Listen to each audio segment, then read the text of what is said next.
My parents moved to the United States in the 1980s, and I was born in 1987 in California. Shortly after my birth, they moved back to Colombia with money they had saved working in the US and tried to pursue a life there.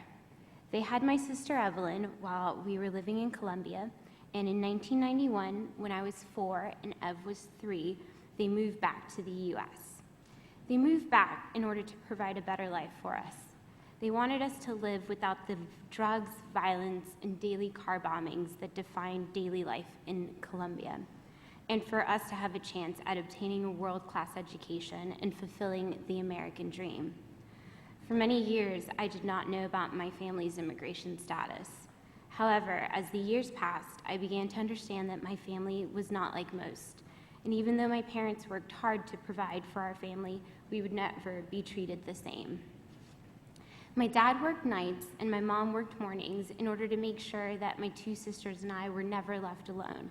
They understood the meaning of family and how important it was to raise their daughters in a stable home. My mom learned English quickly by volunteering at our school and working with us on our homework.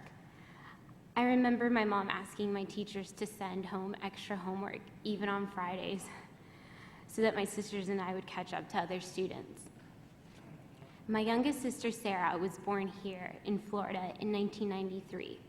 We all grew up in the same home, attended the same schools, spoke English, played lacrosse, but there was one major difference that would come to dominate our lives.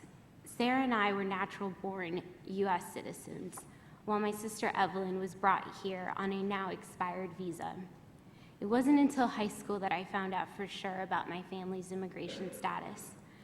There were so many little things that would come up that I could not do or had to work twice as hard to figure out because of this situation. For example, I was not able to get my driver's license when I turned 16. And I cannot tell you how hard it is as a teenager to not be able to drive. As hard as this was for my youngest sister and for me, there was always a light at the end of the tunnel. We were US citizens. Ev did not have that. She had to go through high school graduation knowing that there was no relief in sight. No path to college, no path to a normal job. She had to walk across that stage and into the shadows. And the somewhat normal life she had gotten to live in the only home she had ever known was over. She also had to walk across that stage without our mom watching. Because our mom, a couple months before, had been pulled over at a traffic stop, arrested, and forced to leave the country. All of this happening with my sister in the car. This all occurred while I was a sophomore in college, and I cannot put into words the level of devastation this caused. It affected my personal well-being, it affected my academic success. My sisters and I worked hard in school and all earned Bright Future scholarships. But unlike my youngest sister and I, Evelyn was unable to claim her scholarship because of her undocumented status. As a US citizen, I have been able to pursue the American dream. I'm a graduate of Florida State University, and I'm currently pursuing my master's degree at the University of Florida. Living in a mixed status family, I have learned to cherish every moment I have with my family, especially since we've lost our mom. As a US citizen, I'm hopeful that Congress finds a way to keep this from happening to other families.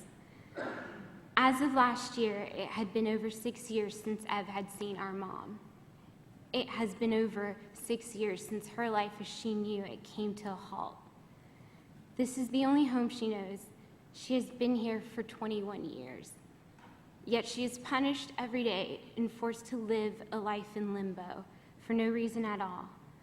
The American dream has been bittersweet for my family. I've had to watch my sister and others like her be denied opportunities afforded to us in the only country she has ever known by what amounts to be an accident of birth.